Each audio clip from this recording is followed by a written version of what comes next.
اگلے دن نا جی مغرب کے وقت میں عثمان بھائی کے پاس آیا تو ان کے پاس ایک بھائی کا فون آیا، تو وہ کہنے لگے کہ جی وہ علی بھائی جو ہے نا وہ انہوں نے جو مصنف ابن ابی شیبہ سے روایت بتائی تھی نا تو میں نے جا کے لائبریری میں دیکھی ہے، واقعی مل گئی ہے، اور وہ جو ایک حاکم کی روایت تھی نا وہ مجھے نہیں مل رہی تھی، وہ بھی مل گئی۔ اچھا، انہوں نے سپیکر آن کیا تھا، میں گفتگو سن رہا، میں سمجھے کوئی مفتی ہے، تو کہتا ہے میں لائبریری میں گیا تو میں نے ایک چیز نوٹ کی، تو وہ سارا کچھ میں نے عثمان بھائی کو اشارہ کیا، میں نے کہا ایسے پوچھے کون ہے، تو سر وہ کہتا ہے میں پیکو کا کام کرتا ہوں، جدو کڑھائی کرنے والے، ریڑیاں لانے والے کالج کے اسٹوڈنٹ مفتیوں کے گاٹے فٹ ہوں گے تو سر پھر وہ تو چیخیں گے نا کہ ہم نے اجماع کرنا ہے اس کے خلاف، نہ تواڈے خلاف تواڈی عوام نے اجماع کرنا ہے انشاءاللہ، اور کر لیا ہے، اجماع تو آپ کے خلاف ہوا ہے۔ اچھا، تو میں نے پھر عثمان بھائی کو اشارہ کیا، اس سے پوچھو بھی تمہیں حاکم کا نام تمہارے مطلب بڑے بڑے علماء نے نہیں سنا ہوا، مصنف ابن ابی شیبہ صرف انہوں نے کہیں پڑھا ہی ہوگا کہ دیکھی نہیں ہے، یہ کتابیں تو عوام الناس کے سامنے تو کتب ستہ ہی آتی ہیں۔ وہ کہنے لگا جی میرے ایک دیوبندی مفتی دوست ہیں، ان کی لائبریری ہے، تو میں ادھر جاتا ہوں، میں ایک ایک چیز کاؤنٹر ویریفائی کرتا ہوں اور چیک کرتا ہوں، نشان لگاتا ہوں، میں اس مفتی کو بتاتا ہوں۔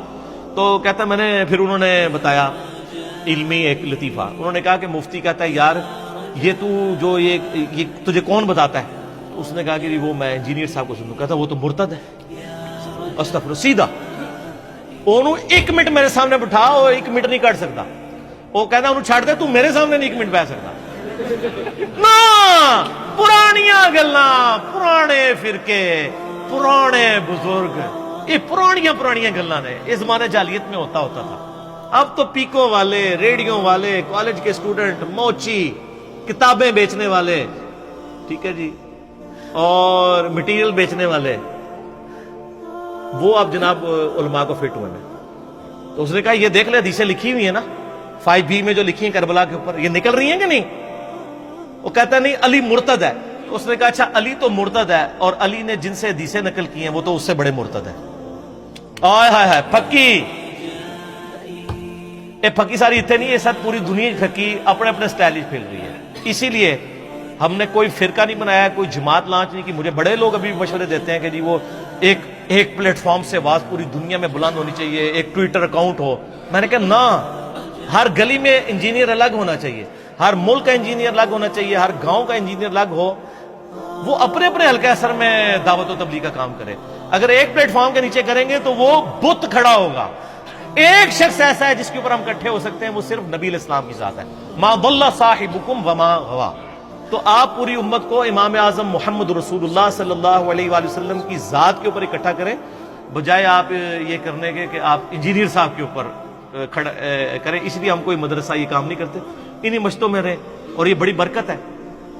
ہمارے محلے میں ایک جو بندیوں کی مسجد ہے، مجھے یاد ہے جب میں نیا رورٹ ہوا نماز شروع کی تو مجھے وہ وہاں کے عالم صاحب نے نا بازو سے پکڑ کے نا مسجد سے نکال دیا۔ یعنی پہلے تو میری عادت تھی، میں تحدیث نعمت کے طور پر بتا رہا ہوں، میں فجر سے اشراق تک مسجد میں اعتکاف کرتا تھا۔ اب تو کرتے کرتے یعنی معاملات بڑے سکڑ گئے، کیونکہ اس سے زیادہ امپورٹنٹ کام شروع ہو گیا تو مشکل ہو گیا میرے لیے۔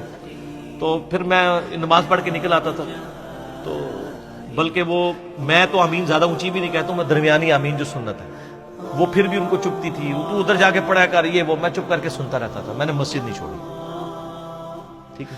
اس کی برکت میں آپ کو بتاؤں کیا ظاہر ہوئی ہے، یہ تو چاہتے ہیں آپ مسجدیں چھوڑ دیں۔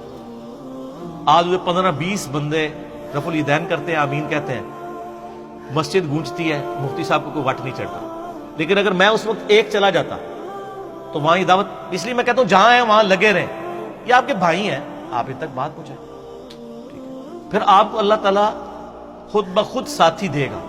پھر انہوں نے محنت کی، یار آپ لوگ ہمیں غلط بھی سمجھتے ہو، ہمارے پیچھے نمازیں کیوں پڑھتے ہو؟ تو ہمارے ایک بھائی جو لکڑی کا کام کرتے ہیں، وہ مفتی نہیں ہے، ان کا مفتی صاحب بات یہ ہے کہ المصنف ابن ابی شیبہ میں موجود ہے۔ آئے ہائے ہائے سر، لکڑ والے نے کہنا سی المصنف ابن ابی شیبہ میں موجود ہے،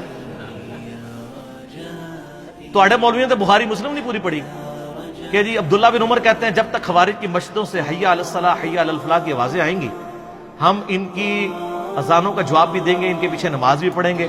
جب تک ہمیں السلام علیکم کہیں گے، ہم وعلیکم السلام بھی کہیں گے، لیکن جب یہ ہمیں کہیں گے نا کہ اپنے بھائیوں کو قتل کرو تو پھر ہم ان کا بات نہیں مانیں گے۔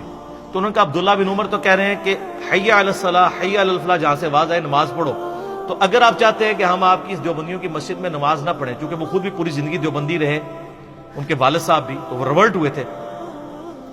تو آپ حی علی الصلاح حی علی الفلاح اذان میں سے ختم کروا دیں تو ہم نہیں آئیں گے. وہ کہتے یار کنہاں نال بات پے گی ساڈی.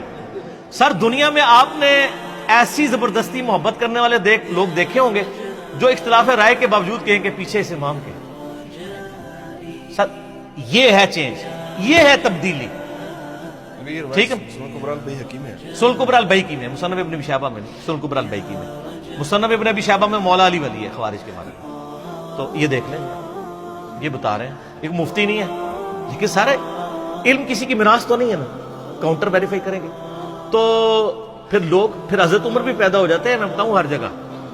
ایک دن میں فجر کے وقت آیا نا, تو فجر کی نماز شروع ہونے لگی نا, تو ایک وہاں کے ملک صاحب بڑے تھے, 6-6.5 فٹ قد, یہ ان کی جان, اور وہاں ہر علاقے میں ذرا مال والے بھی اور روب والے لوگ بھی ہوتے ہیں نا. اسی دیوبندیوں کی مسجد میں جس کے مفتی نے مجھے نکالا تھا, نماز میں نیت کرنے لگا, مجھے کہتا ہے آج میں بھی آمین کہنی ہے, تو دبا کے اچھی آمین کہنی ہے. لیکن میں تو ذرا جذباتی نہیں ہوتا, میں نے تو اتنی کہنی تھی نا جتنی کہنی تھی. ہوا کیا کہ جب وہ امام نے قرات شروع کی نا, تو امام جب پہنچا نا غیر المغضوب علیہم, ابھی ولضالین اس نے کہا نہیں تھا, تو اس نے کہا آمین. اچھا ظاہر ہے بیچارہ پہلی بار کہہ رہا تھا, وہ تو اس نیت سے کھڑا تھا کہ آج میں نے آمین اونچی کرنی. جب اس نے آمین کہا, امام صاحب قرات ہی بھول گئے. انہوں نے پہلی سورت شروع کی لی لاف قریش, وہ بھول گئے. پھر انہوں نے الم تری کیف فعل, وہ بھول گئے. گھبرا گئے. سر ان مولویوں نے کبھی سوچا تھا کہ ہمیں بھی کوئی چیلنج کرے گا اس سسٹم کو؟ یہ تو بڑے بڑے بدماش بن کے بیٹھے ہوئے تھے, یہ ان کے قلعے تھے, ان کو کون للکار سکتا تھا؟ اچھا جی, دوسری رکعت میں بھی اس نے بڑی مشکل سے, اور اس واز بالکل بیٹھ گئی جیسے وہ مردہ ہو گیا, بالکل قرات بھی بھول گیا. الحمدللہ رب العالمین الرحمن, اس طرح اس نے قرات کی. اچھا یار جسے کو ہارٹ فیل ہو جاتا ہے, کسی کو ہارٹ اٹیک ہو جاتا ہے. اچھا اب میں نے کہا یا اللہ مارے گئے, آج میری شامت آ جانی ہے. سلام پھیر کے نا جب فارغ ہوئے نا, تو میں نے کہا یہ اس مفتی نے تو آج بہت بڑی تقریر کرنی ہے. جیسے ہی اس نے سلام پھیرا نا, وہ بندہ دوسری صاحب میں میرے ساتھ کھڑا تھا نا, وہ پرنا ایک ساتھ اپنا تولیہ بھی ساتھ لے کے آتا ہے, اس نے تولیہ ایسے ادھر رکھا, سلام پھیرتے ہی نا ایسے کر کے کھڑا ہو گیا, مولوی کی طرف منہ دے کر.